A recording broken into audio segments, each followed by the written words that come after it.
Olá pessoal, Conrado Calhau aqui falando, sou idealizador do Earnings Cast. Obrigado por estar escutando as conference calls em nossa plataforma. Passando aqui um recado de 30 segundos para falar um pouco para vocês da Anchor. A Anchor é uma plataforma gratuita para a criação de podcasts. Ela contém ferramentas que permitem aos usuários gravar e editar áudio, organizá-los em episódios de podcast, publicar podcasts em plataforma de escuta e monetizar o conteúdo. Um abraço a todos e continue conosco. Ladies and gentlemen, thank you for standing by. Welcome to the StoneCo Third Quarter 2020 Earnings Conference Call. By now, everyone should have access to our earnings release.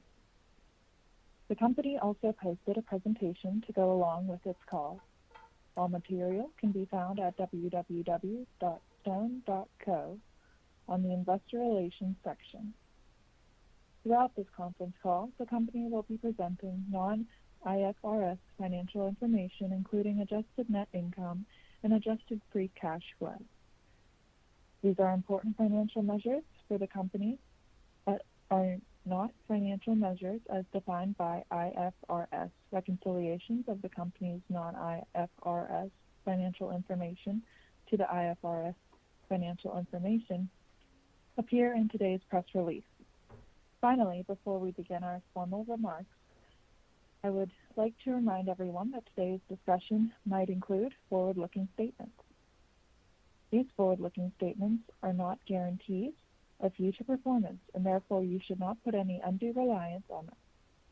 These statements are subject to numerous risks and uncertainties that could cause actual results to differ materially from the company's expectations.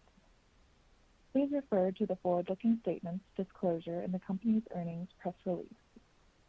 In addition, many of the risks regarding the business are disclosed in the company's Form 20-F filed with the Securities and Exchange Commission, which is available at www.sec.gov. Please note this event is being recorded. I would now like to turn the conference over to your host, Rafael Martin, Investor Relations Executive Officer at Stone. Please proceed. Thank you, operator, and good evening, everyone. Joining us here today, we have Thiago Piau, our CEO, Lia Matos, our COO and Chief Strategy Officer, and Marcelo Baldin, our CFO. On today's call, we will present our operational and financial results for the third quarter 2020, and we will be available for Q&A after our prepared remarks. I will pass it over to Thiago so he can share with you the main highlights of our performance and discuss the strategic direction we are heading to. Thiago? Thank you, Rafa, and thank you all for joining us today. Let me quickly share some thoughts here before we start this presentation. First, I would like to say that I'm very proud of our team that was able to adapt quickly to this new reality brought by the COVID-19 outbreak, never losing focus on the most important thing for us, our clients, our people, and our results. This was the toughest quarter ever in terms of execution, and I think that the team surprised it again with an amazing work, both in terms of organic execution and strategic evolution. We run our business based on our strong culture with a team of entrepreneurs who aim to change our clients' reality with better products and superior services. By having focus and a clear strategic direction, giving autonomy to this big pool of talent in whom we trust, and implementing a robust management system focused on technology and execution, we were able to post a strong result in our core business while seeing powerful traction of new initiatives, such as banking, credit, software, and toll. These areas, which are currently in different maturity stages in terms of their roadmap, enhances our ecosystem and are already contributing to our results. In fact, in the past 3 months, TPV growth accelerated more than 113%, with strong net addition of clients and advancements on the penetration of new solutions, resulting in record TPV, revenue, and adjusted net income for a single quarter in our history. Even though we are happy with our growth trajectory, we think that we are still far from our potential, and therefore we will keep investing heavily on technology, team development, and channel distribution as we see ourselves still in the early days of our business.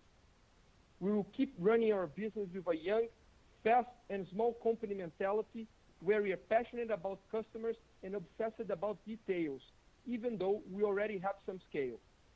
We will continue betting operational leverage, disciplined capital allocation, and people development.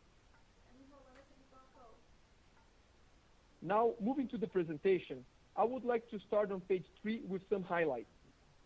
As we indicated in the last earnings call, the client base had a strong bounce back, with more than 63,000 clients being added in the quarter, a number 26% higher than first quarter 20. Our strong performance across segments led to a record TPV growth in the quarter, with nearly 70 billion reais being processed by Stone, representing 114% annual growth. This includes over 20 billion reais in Corona voucher, the government's temporary financial aid to mitigate the impact of the COVID-19, which we process mainly through our fintech as a service strategy. When we exclude the Corona voucher volumes, TPV growth accelerated, posting 48% in the quarter and 52% in September, taking us back to the pre-COVID growth levels. This strong volume was followed by a substantial monetization with an increasing quarter-over-quarter take rate of 1.76% when we exclude the direct impact of the Corona vouchers, and 1.30% for the reported take rate. The combination of high volumes with healthy take rates generated a record total revenue and income of 934 million reais, representing a 46% growth when we exclude the other financial income, which is mainly yield on cash. Aiming to balance our long-term growth and profitability, we increased investments in the quarter while experienced operating leverage, which brought our adjusted net margins back to pre-COVID levels at nearly 31%, generating nearly 288 million reais in adjusted net income. Our brick-and-mortar SMB operation posted a sharp recovery, with TPV growing 48% against the previous quarter and a strong penetration of additional financial solutions.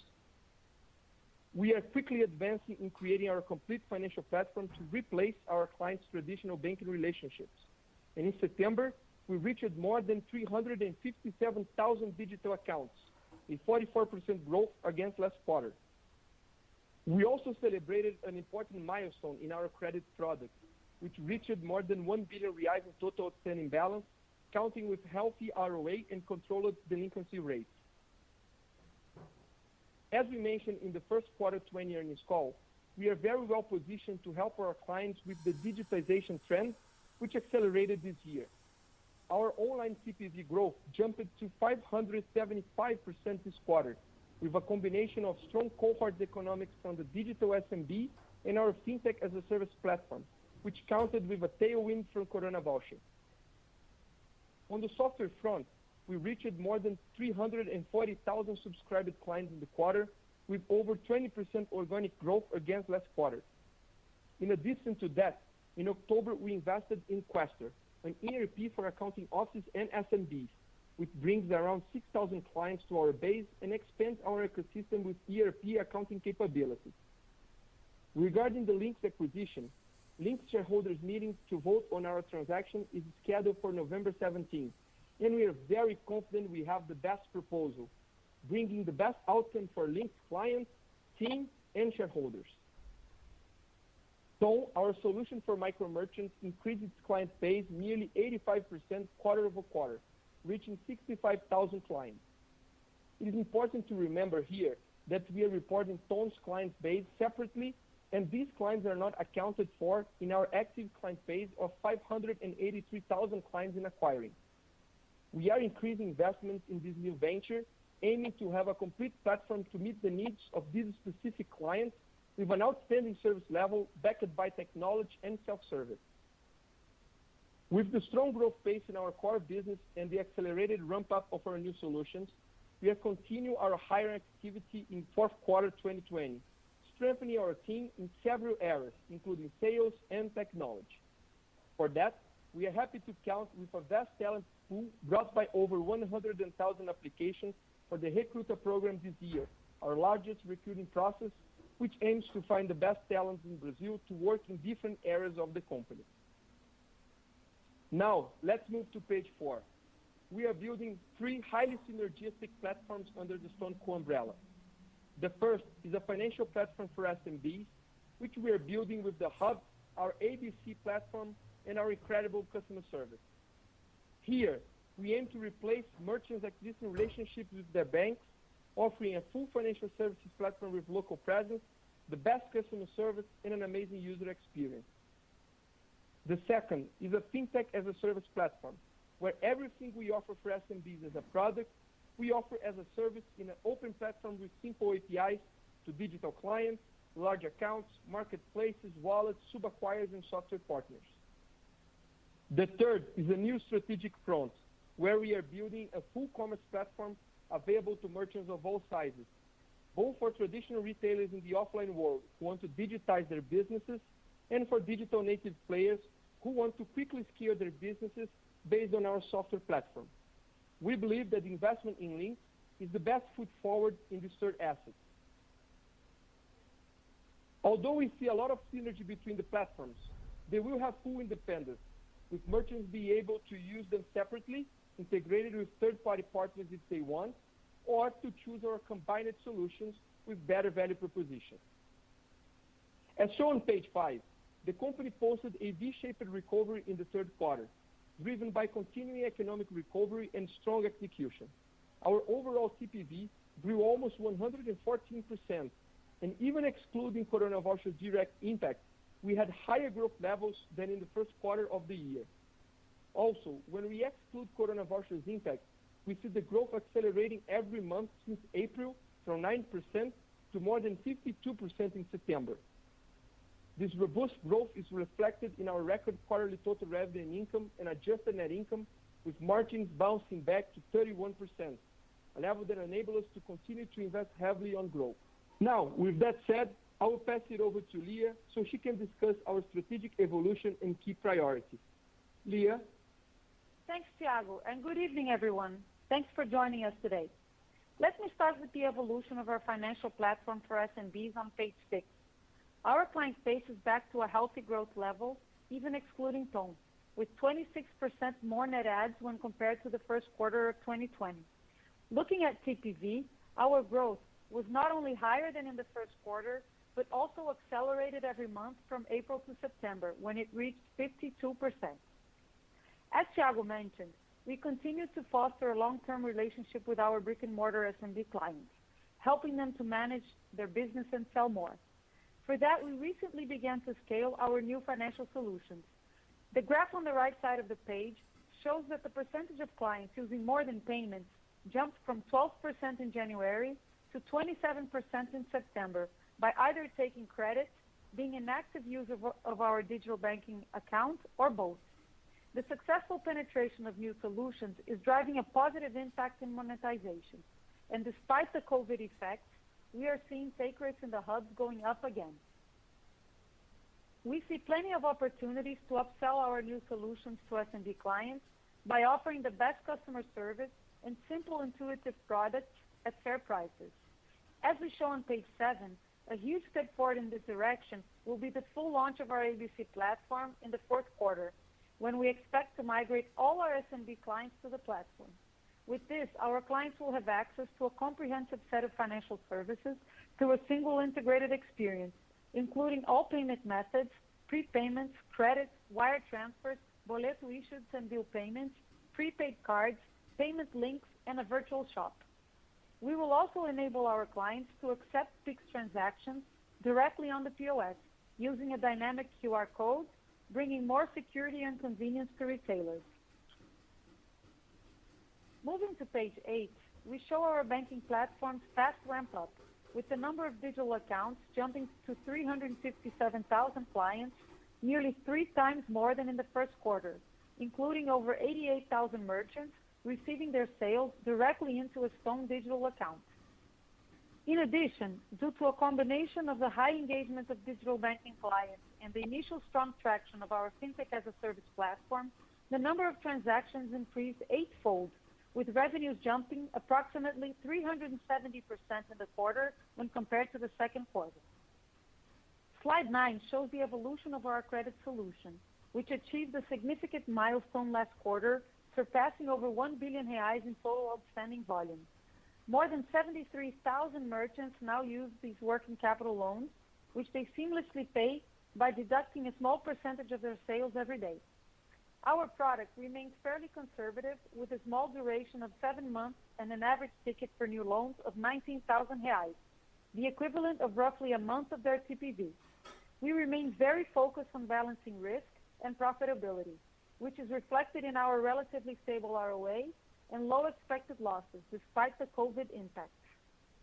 We see a huge opportunity ahead of us, and we will leverage our distribution and proprietary credit scoring model to continue to serve merchants with our working capital solutions. Also, as we have already indicated, in the coming months, this operation will start to be funded with third-party capital through a FIDIC structure, which will allow us to limit our credit exposure while maintaining good economics. Moving on to page 10, we show the traction of our STONE initiative, our new venture to serve micro merchants and autonomous workers. In the third quarter, we re-accelerated investments in marketing campaigns for the product, and we saw the client base grow nearly 85% quarter over quarter, reaching 65,000 clients at the end of September.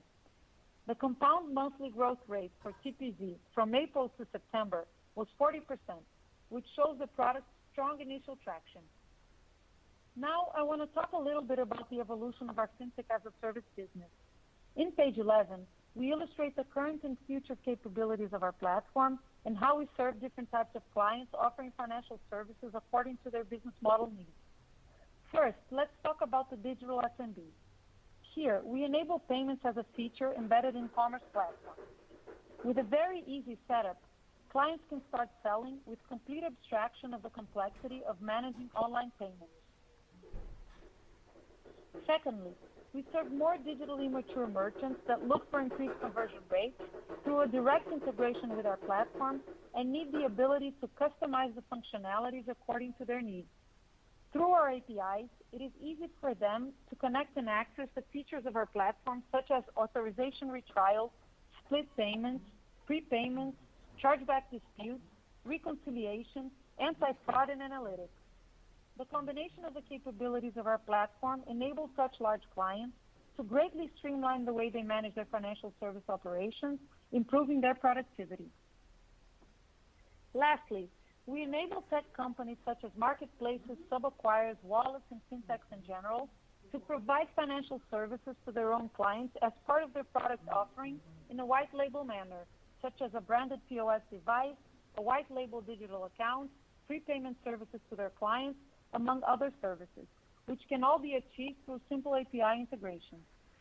The capabilities of our platform result in improved conversion rates, high availability, and a complete suite of services which, simply put, lead to increase in our clients' sales and success. We continue to work hard in evolving our platform to serve the evolving needs of our clients. On page 12, we show some highlights of the results of our FinTech as a Service business. Our online TPV jumped nearly 575% in the quarter, growing 4 times more than the previous quarter. There was a powerful contribution from Corona voucher volumes processed through our platform for different integrated partners, such as wallets and sub-acquirers.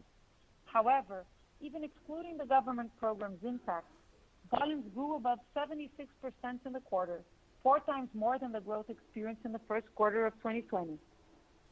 As we have just indicated, our digital solutions are not exclusive for large or more digitally mature players.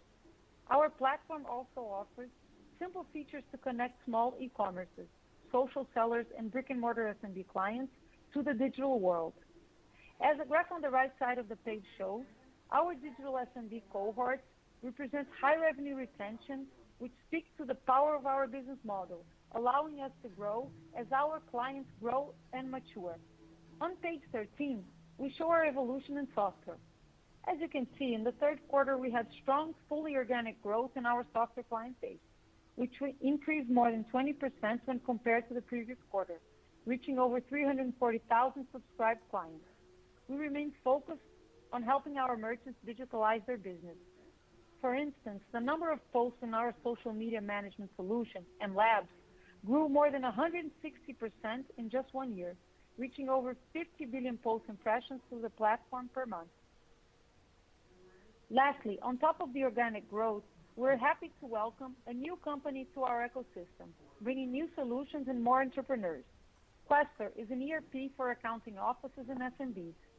Their accounting clients serve more than 450,000 businesses across the whole country and process 1.5 million individual paychecks monthly. With this strategic update, I will pass it over to Rafael, who will discuss our financial results in detail. Rafa. Thank you, Leah. Starting with slide 14, we present our top-line evolution in the quarter. We reached 583,000 clients, excluding Ton, mainly due to the strong performance in the hubs. With our bricks-and-mortar SMB operations showing promising trends and additional investments to grow, we do expect to keep a strong net addition of clients at the end of the year, despite the seasonal effects accelerating into 2021. Our TPV grew 114% in the third quarter 2020 compared to last year, reaching 69.7 billion reais.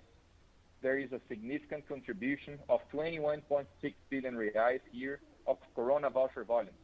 Corona Voucher is a government financial aid program targeting the most vulnerable part of the population as autonomous and informal workers and people without income. Those individuals receive the amount in a prepaid card, and many of them use the cards to transfer money to different digital wallets and to buy goods. So when those digital wallets use Stone Fintech as a Service platform to process the cash-in transactions, we capture the related TPV. If we consider only volumes apart from Corona Voucher, TPV was 48.1 billion reais in the quarter, nearly 20% higher than our highest historical quarterly TPV, which had been reached in the fourth quarter of 2019, a seasonally stronger quarter. Total revenue and income was 934 million reais in the third quarter, a 39% increase year on year. Excluding other financial income, which mainly comprises interest on cash, total revenue and income grew 45.5% year over year. As shown in slide 15, the massive TPV brought by the Corona Vouchers led to a reported take rate of 1.3% in the quarter.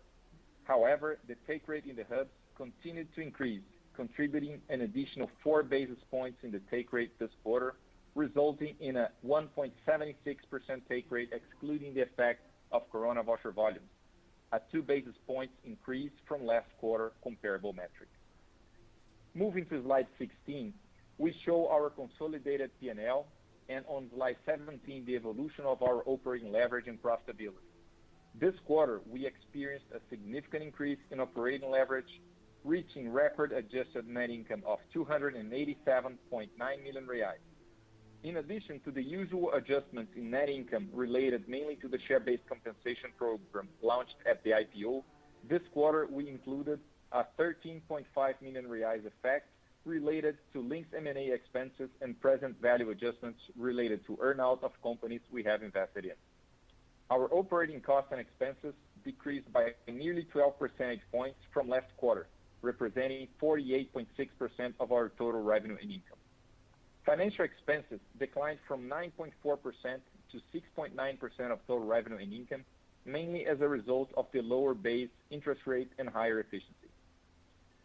This combination resulted in a sharp increase in our adjusted net margin, which went from 22.5% last quarter to 30.8% this quarter, and our adjusted pre-tax margin, which recovered from 29.9% in the previous quarter to 45.2% this quarter. Now, going over in more detail to each P&L item, our cost of services reached 208.1 million reais, or 22.3% of total revenue and income in the quarter, increasing 5.5 percentage points when compared to last year. The increase was mainly due to higher provisions and losses, which does not include provisions for delinquency related to our credit product, significant investments in technology and customer service, higher card brand fees, and variable compensation. Compared to previous quarter, cost of services as a percentage of revenue decreased 7.5 percentage points, primarily because of a lower depreciation expenses due to a change in the POS depreciation period from 3 years with a residual value of 30% to 5 years with no residual value, lower provisions and losses, gains of scale in transaction costs, and lower brand fees. Administrative expenses were 106.2 million reais, or 11.4% of total revenue and income, 0.8 percentage points higher than the prior year period, mostly due to higher third-party services and higher personnel expenses. Selling expenses were 139.5 million reais in the quarter, an increase of 37.3% versus last year, mainly due to higher investments in TON and variable compensation. Compared to last quarter, the line presented a 2.2 percentage points operating leverage, mostly explained by a lower average number of salespeople and severance costs accounted for in the second quarter of 2020, which were partially compensated by higher marketing investments in TON.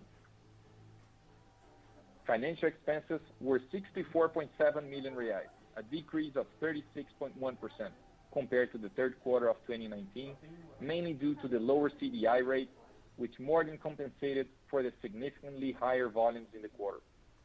And finally, on slide 18, we show our adjusted free cash flow, which was 288.6 million reais in the third quarter, or 7 times our third quarter 19 figure, mainly driven by a higher adjusted net income and better working capital.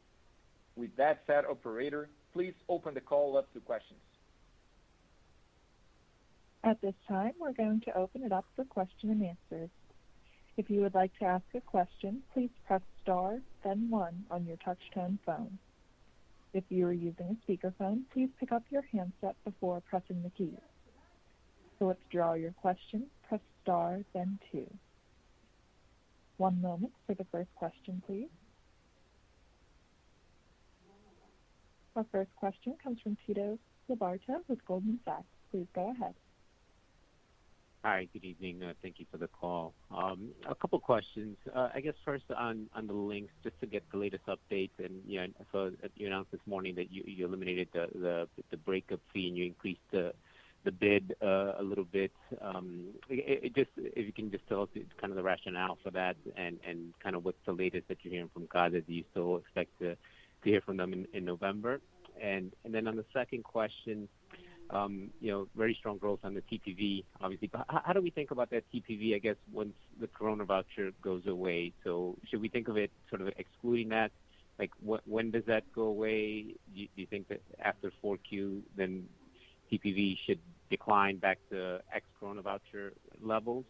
And following up on that, if we think about the margin expansion we saw this quarter, like how much of that was related to the Corona voucher? Like if without the Corona voucher, what would your net margin have been like?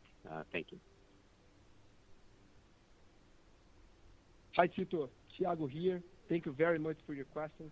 So I will start here with the links update. So as you said, we did 2 updates this morning, working together with the board of Links and independent board members of Links. So we decided to waive the breakup fee in the shareholder meeting that will take place on November 17 and increase the bid by 50 cents. And the main reason here is that although we know that the breakup fee is a valid and legal instrument, and we have discussed it proactively with CVM about this, we saw the opinions of B3, which is the regulated of Brazilian market, about the Novo Mercado rules, and we respect the opinion of B3 and decided to waive all the fines related to, all the breakup fee related to the shareholder meeting of November 17, and we think that this will be very well received from Links shareholders. And regarding the bids, we think that we already had many discussions about the process, but now we would like to turn our focus into clients, team, and the roadmap of technology and projects that we have to create. And in that sense, we decided to give an incentive for the meeting to take place on November 17, and we make sure that we have the best proposal on the table, both for clients, the team, for shareholders.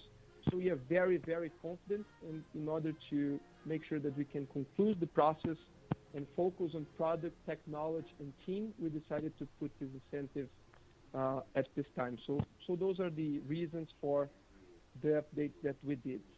Regarding growth, it's difficult to talk about COVID volume, Tito, because mainly here we depend on the government's ability to give Corona voucher for the population. And we noticed that now the volumes of Corona voucher will decrease from 600 reais to 300 reais for the fourth quarter. And we still depend on the share of wallet of our integrated partners inside the Corona voucher volume. So it's very difficult to say what will be the volumes, but when you see the TPV excluding Corona voucher volumes, we still expect to keep accelerating our growth in terms of TPV for fourth quarter. So we are very happy with the growth levels that we have, and we will continue to invest heavily on our growth, both in the hubs and in the fintech as a service platform that we have built. I think that regarding margin expansions, I will pass it over to Rafa. Hi, Tito, Rafael here. Thank you for the question. So when we look at the Corona voucher volumes that we had in the third quarter, it's accretive, right, for our revenue, and it's positive for our P&L. It's not a big amount. So we do have, when we look to the fourth quarter, you have an effect of, in the third quarter, we still have some effect of COVID, right? Because some lower sales, for example, in the hubs versus what they could be. And when we look at the fourth quarter, I think that you should have less of the Corona voucher volume, but also more recovery from COVID. So we don't see our margins being impacted because of lower Corona voucher volumes. In the short term, they shouldn't change much. So that's what we are seeing here in terms of margins. Okay, great. Thanks, Thiago and Rafael. And just two quick follow-ups. First, on the links, in terms of sorry, I got struck there. On the ruling from CADE, do you expect that still to happen in November?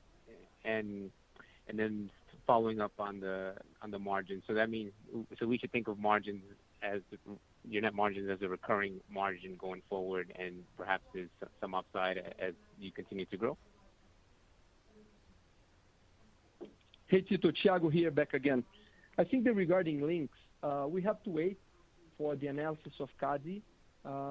We are not worried actually about the analysis of CADE because we think that we have a complementary solution with financial products and software products that will increase the value proposition for clients. And as we said, our platform, they always operate independently, and the client has the ability to choose what are the partners that they want to use integrated. So we do not expect an impact from the CADE analysis of the deal. I think that the deal is accretive for clients and will be very well received for everyone. I think that this process should take around 3 to 4 months. That's the timeline that we are working here. And during this period, we will be planning the integration and all the projects that we can create together, respecting the rules and the guidance of CADE. Regarding margins, Tito, we like this level of margins that we have, but we are always pursuing better avenues of growth in which we can deploy our capital, both in terms of OPEX and CAPEX. So if we see a way to increase the growth and if we have to give away some margins to increase growth, we will gladly do it. We have our minds focused on the growth. We think that our opportunities ahead are very big, both in terms of the whole financial platform and the fintech as a service and the software one. So we think that we have healthy levels of margins. We always talked about around 30% margins, but once we have a new avenue of growth that we can deploy more energy, we will gladly do it. So that's the main rationale. All right, perfect. Thank you, Thiago. Very helpful. Thank you, Tito. Our next question comes from Craig Maurer with Autonomous Research. Please go ahead. Yes, hi. Thanks for taking the questions. First, could you repeat quickly the number that you gave regarding Corona voucher expectations for fourth quarter in terms of TPV? Secondly, I assume you're wrapping up the work on your FIDC funding structure for credit, and we know that the credit opportunity is more than 4x that in terms of revenue of the acquiring business. So how quickly do you think you can attack the SMB market, displacing the bank creditors that are already in place at those merchants? Thanks. Hi, Craig. Thiago here. Thank you for the great questions. About the coronavirus numbers that I just said. So in the third quarter, the amounts that the government gave to the population was 300 reais, 600 reais per elected person, and there's a rule of the elected person. And now this amount is 300 reais per elected person. So that's the change that happened in the government's financial aid. So that's the first question. And about the FIDIC structure and how fast we can grow in credit, I think that you are looking to the right direction. The reason why we are accelerating our process of selling the credit outstanding balance to third-party capital allocator is to increase the speed in which we penetrate credit in the SMB operation. We are in the final stages of this process here, both to our own outstanding credit balance and the process of raising capital of the BNDES, as we have talked about this. So we seek to raise in the next month something around 900 to 1 billion reais in additional volume to credit that we will deploy over time. So we will be very aggressive and fast in terms of scaling the credit product, because this creates a lot of value to our clients. So the feedback that we are receiving from the clients are very good. So we will increase the speed in which we can penetrate the credit in our client base. Thank you. Thank you, Craig. Our next question comes from Mariana Pedeo with UBS. Please go ahead. Hello, good evening, everyone. Congrats on the results. My question is on the pace of net adds that was quite strong this quarter. Could you share with us the main reasons for that? Have you resumed the hub opening, or was a reflection of increased productivity with salespeople returning to the hubs?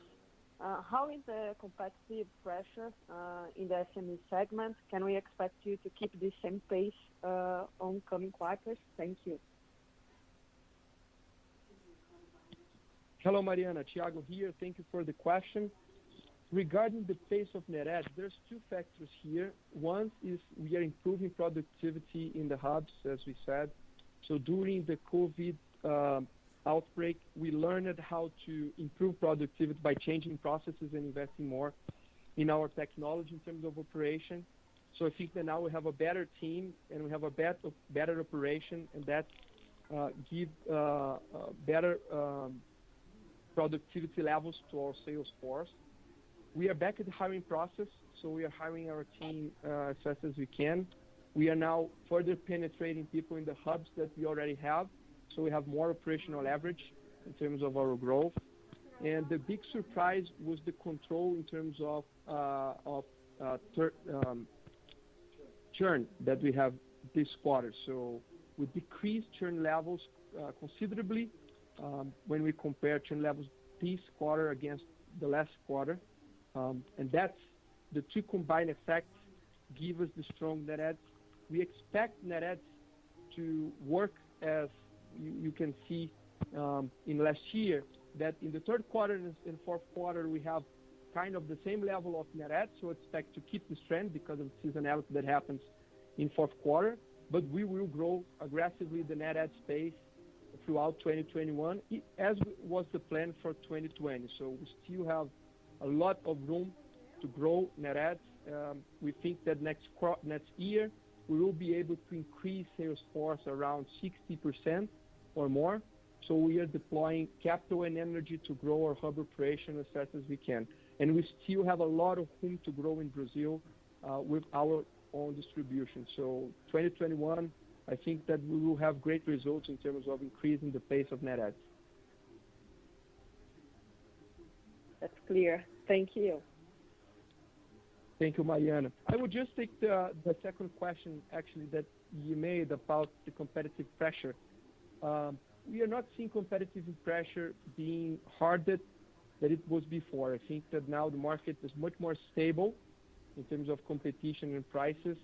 and I think that we are not in the level of competitive pressure that we had in fourth quarter next year, or first quarter this year. I think that now the market's much more rational and stable, so we are not seeing any additional pressure in terms of competition. Thanks. Our next question comes from Rayna Kumar with Evercore ISI. Please go ahead. Hi, this is Josh Siegler calling on behalf of Rayna Kumar. Thanks for taking my call. So I know you guys have talked in the past about the synergy possibilities with Linx. So are there any immediate or near-term synergies you hope to generate? And if so, can you provide some color on these opportunities? Hi, Josh. Leah here. Thank you for the question. So as we've mentioned before, this is really a scope transaction, so we see a lot of strategic complementarity in this acquisition, and we see really three value generation avenues. So the first one is our ability to penetrate the base of Linx clients with financial services, mainly acquiring and transactional banking services by integrating to our FinTech as a Service platform. The second is really to combine Linx's powerful set of digital assets and our FinTech as a Service platform to offer the ability of Linx clients to go digital and have this real omni-channel experience by being able to sell not only in the physical store, but also in digital channels such as marketplaces, their own commerce websites, or social commerce. And the third value generation avenue is what we think is a little bit more long-term, which is our ability to streamline and simplify the solutions that Linx has developed for different verticals and bring those down to SMBs, and to really develop this powerful distribution model for SMBs in software, built upon the same concepts that we did with hub distribution. So I think those are the three value creation avenues. Of course, the first one is more of a shorter term time horizon, and the second and the third are a bit more medium to long term time horizons. Great, thank you very much. And can you help us quantify the negative impact on take rate in 4Q from Corona vouchers and the seasonally debit-heavy mix? Hi, Josh. Rafael here. Yes, we have shown in our presentation the effect on slide 15. It was around 46 bips of negative impact of Corona voucher volumes. You had a smaller debit mix effect. When you look at a debit mix, and the other effect is 2 bips, and we have a 4 bips positive impact from the increase in take rates from the hub. So that's the effect. We have decided to break it down because of the magnitude of it, and so analysts and investors can understand how is the logic between the two volumes, right? Great, thank you. And finally, given that your marketing has become more efficient for Tone, do you plan on expanding that marketing in 4Q? Yeah, so yes, so what we did, we started investing marketing in Tone, and just after we launched the solution on March 1st, we had to step back a little bit because of COVID impacts, and then we resumed those investments in marketing. So we are very careful. We do it in different phases, but we are increasing slightly the marketing investments as we have the unit economics improving, and we learn the CAC equation of that market. So as you can see, the solution is gaining more and more traction, and as it gains more traction and we see the unit economics works well, we will invest more in marketing expenses. Great, thank you very much. Thank you. Our next question comes from Jamie Friedman with Susquehanna. Please go ahead. Hi, thank you. Congratulations on the results. I'll just ask my two up front, and they're both in reference to the slide deck. So, Leah, in slide 7, you had discussed the broader rollout of the dashboard and platform. I'm just wondering, what do you anticipate as the potential penetration for that? You used to give a metric about the number of cross-sells or the number of products that each client took. So is this part of that? That's the first one, that's slide 7. And then on slide 15, oh yeah, I can't. So maybe for Rafa, why is it that the Corona voucher is dilutive to the margin? Is that just a zero take rate, like gateway type product? So the first on slide 7, the second on slide 15. Thank you. Sure. So, hi, Jamie. I'm going to take the ABC question, and then Rafa will take the next one. So, regarding the launch of our ABC platform, like we said before, we started this year piloting this integrated solution. And the way to think about this is the following. Once a client onboards onto the platform, there is this whole set of features and functionalities that the clients can choose to use, right? We've worked very, very hard in making sure that this solution is well fit for the clients, that they like it and that they use it, and that the onboarding and operational process is seamless. We are ready for that rollout, so which is why we are on track to really fully deploy the ABC platform to all clients in the fourth quarter. What this means is we will migrate all of our clients in the hub to this platform, and all of new onboardings of new clients that we onboard into Stone, they will already onboard onto the platform. So we have disclosed this number of the penetration where those clients, they use a combination of those solutions within the ABC platform. Of course, once a client onboards, they can choose if they want to use just banking, acquiring, or banking, acquiring, and credit.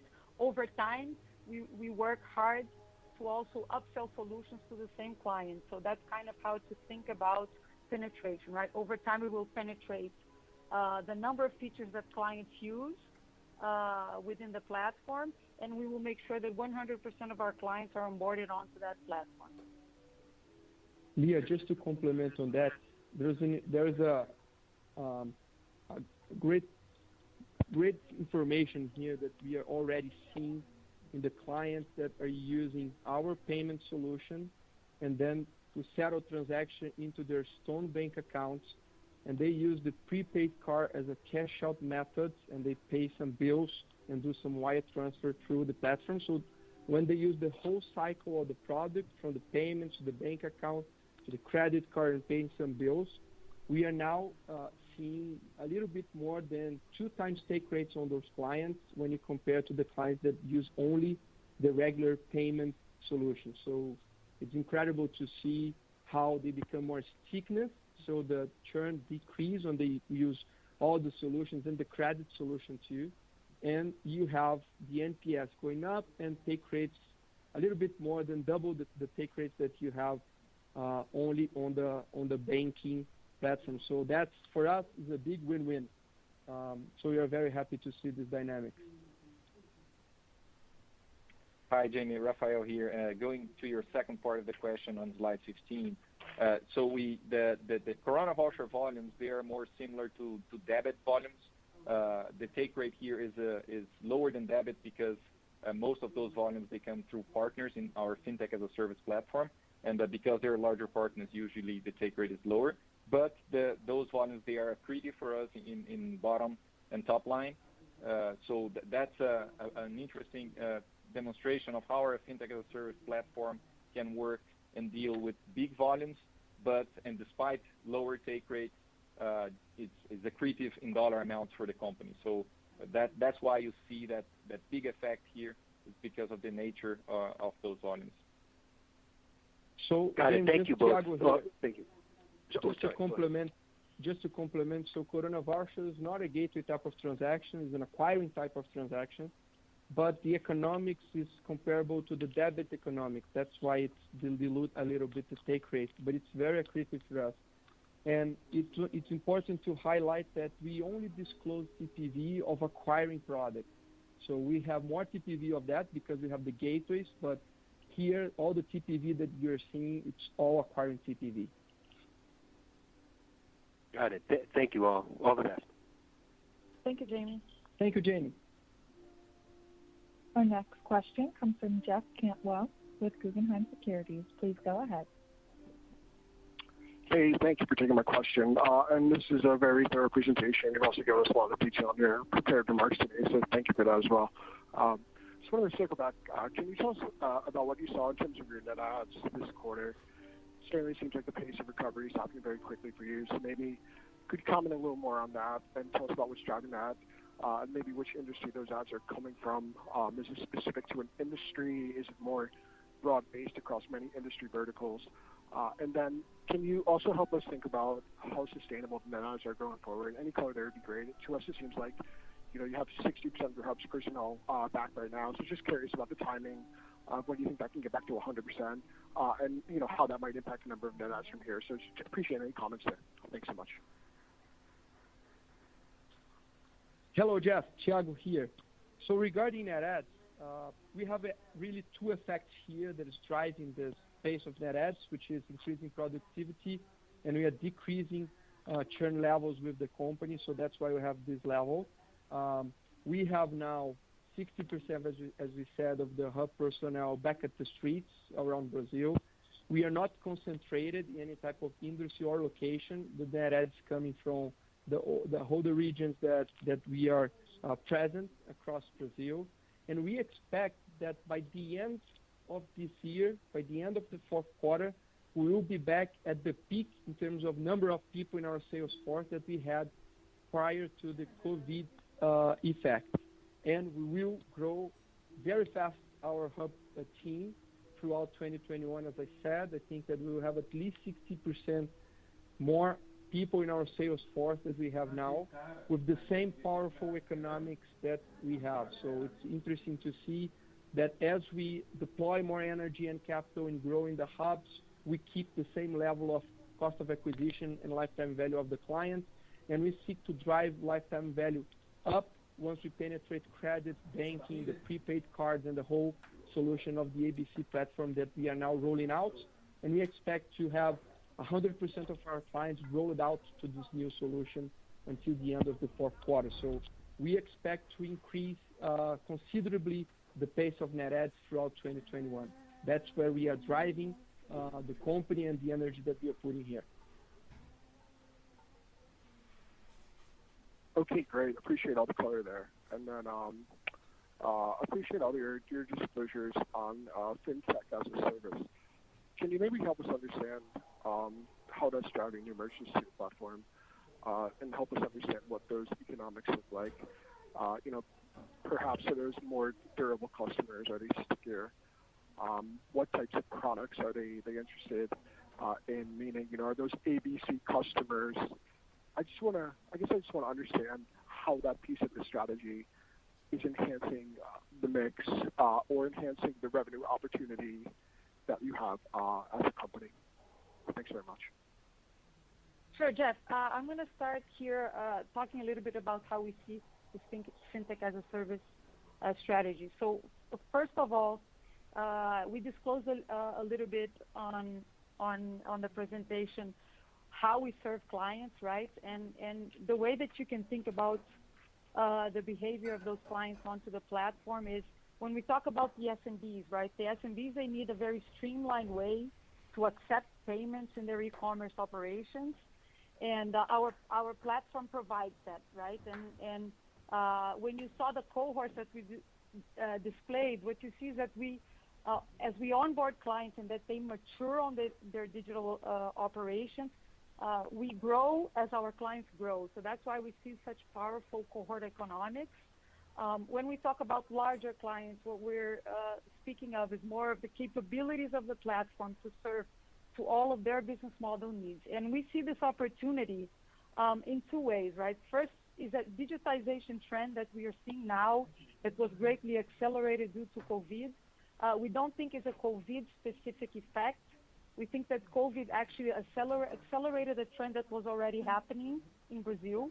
So now more and more consumers are looking to buy online, and as more consumers are looking to buy online, you will have more and more different players trying to establish their own online operations. So merchants will want to sell not only on the physical store, but also on online channels, be it marketplaces, their own e-commerce websites or social commerce. And that trend is for sure will continue, and it will be strong. So that's the first big avenue of growth that we see ahead of us, and we see it as a very exciting avenue of growth. The second is beyond retail itself, this trend of many different business models wanting to embed a fintech strategy within their strategy is also a trend that we're seeing very strongly. So not only retailers looking to go beyond the physical store and going online, or digitally native retailers establishing their digital operations, there are many different business models that want to embed financial services in their offerings. And we see these two very strong trends happening ahead of us, and we're very excited about that. When you think about economics, overall take rates here, when you think of an SMB client, overall take rates are higher because you see more of a relevance of credit volumes and also installments and higher duration, right? So overall, you see this on a comparable volume basis between brick and mortar and these types of clients, take rates tend to be higher. Leah, can I give my 2 cents here? Sure. About the fintech as a service platform. So regarding the SMBs, in terms of distribution channels, we have really 3 avenues here. So we have our lead generation that brings clients to our inbound team that close the sale by the phone. It's a direct distribution. We have self-service clients that goes to our website because the brand is very well recognized in Brazil, and they take the product on a service mentality. And we have partnerships with e-commerce platforms in which they help us to distribute our financial solutions to their client base, and we have a partnership with them that works pretty well. And we have several partnerships with e-commerce platforms here in Brazil. And in the SMB, what's interesting to see is actually this market, the online SMB, this market is growing a lot. So each day more, you have more digital native clients starting. Those clients, the unit economics are very powerful because as time goes by, you have more revenue per client because they grow and you grow alongside with them. And the take rates in the digital area is bigger than the take rates in the hub. So that's very promising. We didn't start to offer credit products to the SMB clients in the digital space yet, but we are piloting now. So we are seeing the whole economics of the credit in the SMB clients in digital, and we expect to roll out the credit solution for them soon. When we talk about the big integrated partners and wallets, marketplaces, and all the big players that want to use our solutions on a white label manner, here we still have a very, very big potential because we built our solution based on modules. So they have many type of features that they use to increase conversion rates, to manage chargeback disputes, anti-fraud solutions, split payments and split settlements, because you can split the transactions in 2 payment methods, or you can take one transaction and split in 2 different settlements and prepay separately. So there are many functionalities that we built to serve them, and I think that by the credibility that we have built with our partners, I think that now they trust us to use our banking as a service too. So we can help them with white label accounts in order for them to offer wire transfer, boleto payments, boleto issuance, and all the banking solutions to their clients using us as a white label manner. And I think that soon we will be able to offer credit as a service for them too, in terms of credit scoring, collections, and all the functionalities that help us to have the strong economics that we have in the hub. So we will be able to disclose to them part of that as a service too. So I really believe in the growth avenue of the fintech as a service strategy. We decided to integrate our gateway, PSP, and core platforms into one single team, and I think that now our solutions are even stronger, and the market's growing fast because of the COVID trend and the digitization in Brazil. So I'm very excited with this opportunity. Okay, that's great. Thanks very much, and congrats on the results. Thanks, Jeff. Thank you, Jeff. Our next question comes from Mario Pierry with Bank of America. Please go ahead. Hello, everybody. Congratulations on your results. I have 2 questions. First one is on Ton. You're showing very strong growth. but I was wondering if you are planning on providing financials for us on Ton anytime soon. When do you expect Ton to break even? Just so that we can monitor how the performance has been going, right? Because the growth seems very good, but I was just wondering how is Ton performing based on your expectations? And my second question is related to all the regulatory changes taking place in Brazil with PIX becoming operational now in November. We have the receivables platform as well. Can you just remind us of your expectations from all these regulatory changes, how they should be impacting your business? Thank you. Hi, Mario. Rafael here. Thank you for the question. Yes, as you mentioned, Ton it is getting more traction now.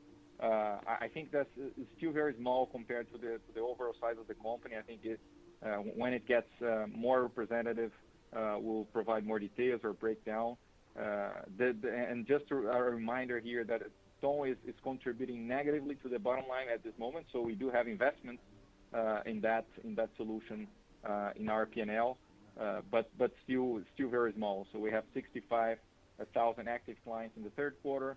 Of course, the average TPV here is much smaller than the SME space, as you can see by other players in the market. So as it gets more relevant, we'll provide you more detail. Regarding your second question, Leah will take it. So Leah, thank you. Hi, Mario. So I'm going to start talking about the registry receivables, and then I'll talk a little bit about PIX. So first, as we said before, right, the way that we see this regulatory evolution is that this opens up a vast opportunity for us in terms of addressable markets for prepayment and credit, because we will be able to offer our clients prepayment and credit based on their full receivables agenda, right? And in terms of our business model and how we plan to capture this opportunity, I think there's two things. First of all, we really believe that owning distribution will be a big differentiating factor, because once we obtain our clients' consent, be it through our customer relationship team, our distribution team, or even digitally through the platform, we will be able to offer them these products in the same way that we do today, but looking at a much higher addressable market, right? So our product is ready to do that. Our business model is really fit for this opportunity. Operationally speaking, we don't know yet, but the expectation is that it will go live soon, right, November 3rd, and we will be ready once it goes live on November 3rd. So our team is working very hard, and we are fully ready for that go live. Talking a little bit about PIX, I think the way that we see PIX is the following. So PIX has three main use cases, right? The first is the use case regarding substituting wire transfers. The second is alternative to debit transactions, and the third is alternative to boletos, right? When PIX goes live, it's more likely to substitute use cases regarding wire transfers and debit transactions, and we see this opportunity in two main ways. When you look at our SMB clients, we will enable our clients to accept PIX as a payment method directly in their POS machine through our dynamic QR code, which for them it greatly improves the transaction security, right? And this will be a very simple and streamlined process because they can, a simple setup within minutes in the POS machine or in the ABC dashboard, they can be ready to accept payments, PIX as a form of payments, and we will reconcile this as a form of payment, just like we do with credit and debit and all of the other payment methods. So we will enable our clients to accept PIX. And on the other hand, we see an opportunity in the context of our FinTech as a service strategy to offer PIX transactional services for indirect players in the market, given that we are a direct player, we're directly integrated to the central bank infrastructure. Regarding the economics, we will apply market rates, but we believe that the economics in these transactions will be preserved according to whatever the use case is. So we believe that the economics will be preserved, and we will apply exactly whatever the market rates turn out to be. Yeah, that's very clear. Yep. Mario, can I add some topics here? Sure. Very quickly. So about the registry of receivable, the direction of the central banks that everyone should be ready on November 3rd, right? So we are ready. So we will be 100% ready for what the central bank has asked everyone. So, but we are seeing that some players may not be ready. There's some discussion about a potential delay. Let's see. I think the registry of receivable is a good opportunity for the whole society, both clients, new players, everyone, because in the end of the day, makes all the process more efficient. So I think that by having the registry of receivable, we will have a better avenue of growth to provide credit for clients that still don't use our payment solution with the same level of security and NPLs that we have today. So we're very excited about this. We can't wait to see the registry of receivable happening. We made all our product offering and our operation to take advantage of that. And we think that this is a big evolution of the industry and a big improvement in terms of how you deal with collaterals and credit based on collaterals. Regarding PIX, I think that there's a question about the take rate of PIX and pricing of PIX. So what we have in mind now is that we will simply follow the market. So we will see what's the price that the market will use. We will simply follow the market. But in the end of the day, as Leah said, we have three different applications here. So PIX as a debit-like type of transaction. So what we expect is that you have a debit transaction without interchange. So part of that economic should be moved to the merchant.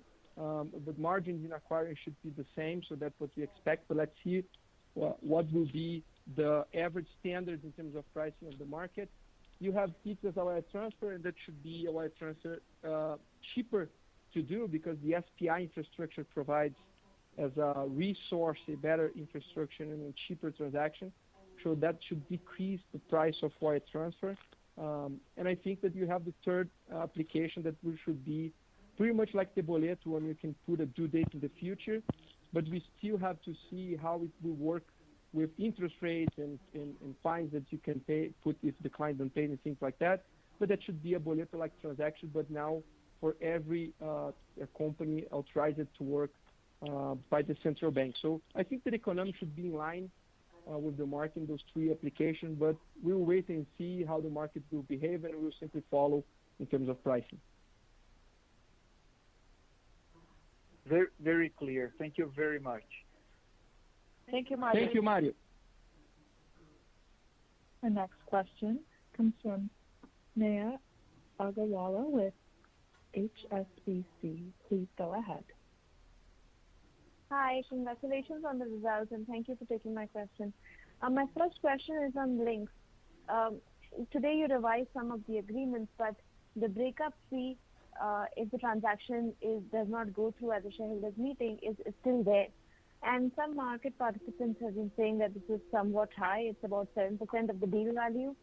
So why not reduce or completely do away with this breakup fee and make the transaction even more lucrative for the link shareholders, which will probably make it more difficult for them to reject your offer.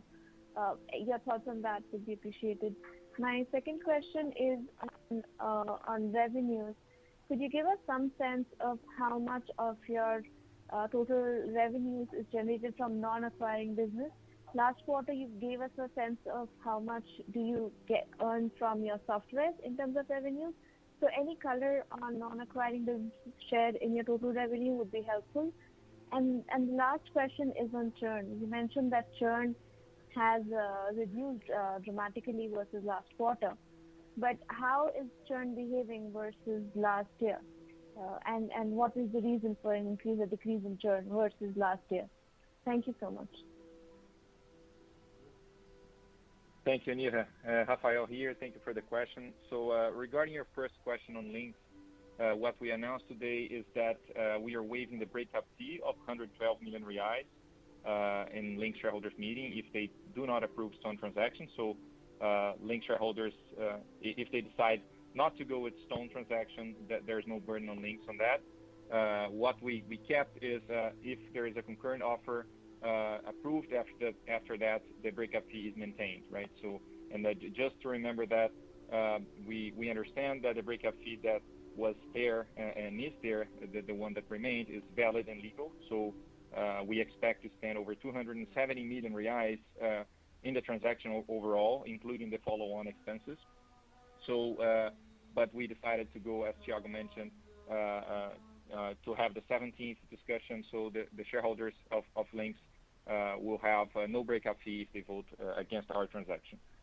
Regarding the second part of your question on revenue, we are seeing increasing trends in terms of penetration of new solutions. As we've shown in the SMB, the 27% of number of clients in the SMB with financial solutions. If we look at the software, for example, we have mentioned in the previous quarter that we had over 100 million reais of pro forma revenue, and that means the pro forma means that as if we owned 100% of the companies that we invest in, which is not the case. We can sometimes invest 20-30% stake in those companies, so we don't necessarily consolidate those. If we look at financial solutions, we also see an increase in penetration, and we expect over the coming years, of course, that to be more and more relevant.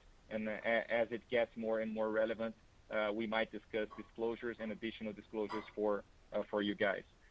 Regarding your third question on churn, we saw a decrease in churn both on a quarter-over-quarter and also on a year-over-year basis. So I think that some of the reasons that we believe it might happen is new solutions, as Thiago mentioned, contributed to reduction of churn, and we do have a statistical analysis that show that this churn reduces in all the solutions, and especially when they are combined. So as our customer service in the SME keeps very important as well, the new solutions. So we believe that over time we'll have stickier and stickier solutions, not because, of course, we are sort of locking the client, but because they are opting for our combined solution and integrated experience.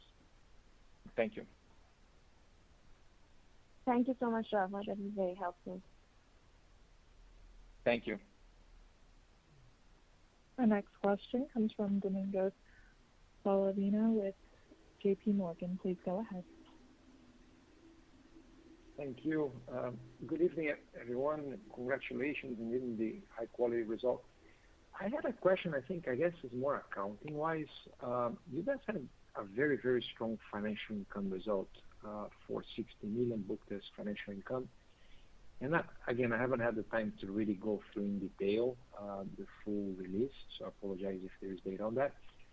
But anyway, like you had 460 million and 27 in other financial income. You have two operations that I'm aware of. One is the prepayment of performed sales, which there is no credit risk. And you have the credit operation, right, which does bear credit risk. I would like the breakdown of this financial income, how much stems from the traditional prepayment, how much stems from credit-related operations. And if you could, as a second portion of this answer, just explain to us a little bit how it works, this credit. So, in example, you originate usually 30% a year, you set aside as provisions 5-7%, because I'm having a hard time here looking at the asset quality of that. And the last one, I'm sorry for running a little long, you did mention you plan on securitizing this loan book in a few months. How do you plan the credit risk will be within the security? So like, let's assume you do package the full 1 billion. And like you plan on taking 20% of the total, 80%. Who's the bearer of the first losses? Is it like a senior bond, junior bond, or proportional losses? Just to understand a little bit, given the obvious concerns around asset quality nowadays. Hi, Domingos. Rafael here. Thank you for the question. Yes, so if we look at the financial income revenue line, we do have the prepayment operation and the credit revenue there. If you look at the 27 million that you mentioned in other financial income, this is mainly comprised on interest and cash. So basically, the 460 is those two line items. The credit revenue is increasing, as you can see. Of course, the majority of this is prepayment, and the prepayment is much more relevant still. But I think that the credit is also helping us in the hubs to gain traction in that line. And if you look at interest rates in Brazil going down year over year, like 2/3, and we still were able to grow that financial income line. We do intend to fund the credit in the future, mostly with third-party funding, as you mentioned. So we already have a FIDC in place that now today Stone is the only investor there. And I think it will be pretty much just the same structure we did in prepayment back in the past, right, where Stone keeps investing in the FIDC, and you have senior quota holders having senior quotas of that fund. So we started that process just before COVID, and we held it back, and we believe that soon we'll have more of the third-party funding there, as Thiago mentioned. Besides that, we also have the BNDES that could lead up to 500 million reais of funding. So I think here that this is, we mentioned, I think it was in the last presentation regarding the deal with the links. We provided a little bit of detail about our TAM, and when we look at the TAM in the credit space, only consider SMEs, it's a huge market. So we believe we have like 1-2% of market share in the business of providing funding to SMEs. And I think that also, as Leah mentioned, we are putting this together in a full integrated platform, which is the ABC platform. With a friendly dashboard, integrated solutions that we see a big potential here. And just to your question regarding the risk, when we account for credit revenue, the revenue is already netted of expected delinquency. So we do take into consideration the credit risk of clients already, and it's already netted into our revenue. So, and also if you look at our balance sheet, the credit that we have there, it's already booked at fair value. That already factors in the risk that we have in that portfolio. So perfect that you mentioned that. Actually, I didn't want to go that deep, but if I actually look at that for September, the FDIC looks the book value at 4,555,000 with the fair value 4,479. It's as if you were carrying an embedded loss, the difference between fair value and book value. Is that the provision? Is it an expected loss because of the crisis? Why is this difference? Yes. So this is the liability part. So the FIDC, this is the part of the senior quotas, Domingos, that we have in the balance sheet. This is like a debit-like FIDC, right? It's not related to the credit portfolio, right? So this is not related to delinquency or anything like that. This is basically the senior quota holders part of our FIDC that we recognize as a liability in our balance sheet, just like as a debt, right? Okay. Well, but just let me help here. Domingos, just let me help here once. Sorry, just let me help you with some good information here. So we have two separate FIDC structure. One is the FIDC in terms of account receivables, that we sell account receivables and we take the money to do prepayments, right? And I think that when we're talking about the numbers that you said about the 4 billion reais, you're talking about the FIDC made for prepayments.